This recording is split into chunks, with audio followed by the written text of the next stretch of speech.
the day now, and we're going to do the tip of the week on pups.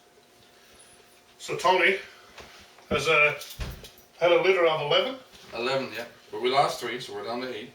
So, and I think he is selling his pups. For me, these are black and tan coonhounds.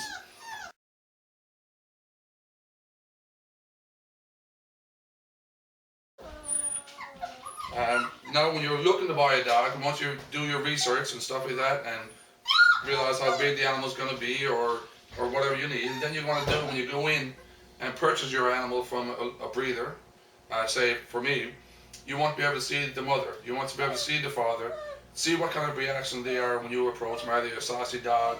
Which, you know, it goes the old saying, the apple don't fall far from the tree. True, yeah. Right? So from that point, you come in, you meet the mother, and you meet the father, and then of course you want to come in and see your pups.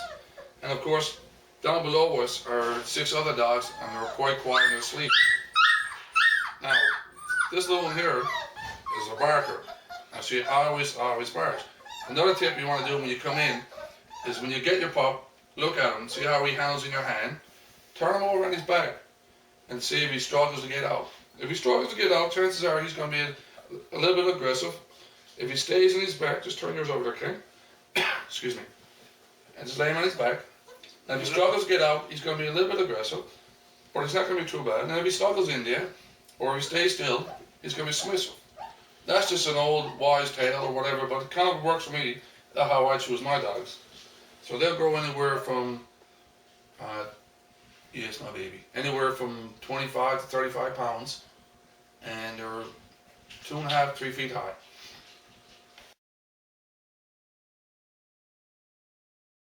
So Tony, I know too that you had a long pregnancy.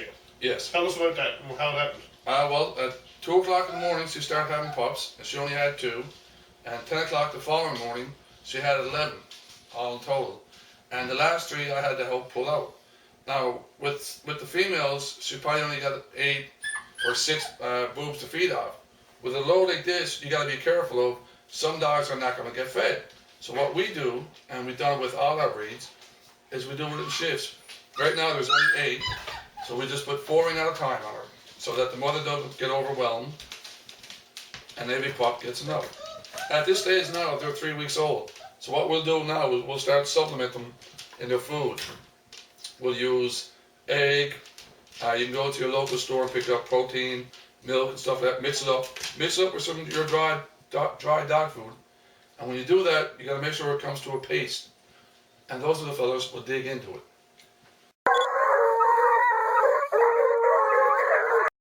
You want to know too that your dog comes from a good bloodline. Like Tony's dogs, I've hunted over them before. Excellent dogs. We've done really great in the days that we've been in. And I never had no troubles with them. Yeah, they're a bit different shooting over beagles than coonhounds, but a beagle, like you can hear, they're yip, yip, yip. Yeah. Right? And it's like any dog you can buy. Ken, I'm sure you know this yourself. You can buy dogs from the States and pay big dollars for them, and they're purebred and they're guaranteed to break. If you don't put the time and effort in, like when you're starting to rabbit hunt or just getting into it, there's a lot of work behind the scenes till you get to the point where we are now with the older dogs, that we know once they bark, they're on the rabbit. There's a lot of work you got to do. Like in the next week or two, when they gets a little bit more steadier on the legs, I'll have them out in the backyard. Yes, my baby. I'll have them out in the backyard, and I'll have an old rabbit tied on, and I'll drag it around. And I'll look at which dog takes the lead, and I'll pick from there. So taking care of your pups is really important.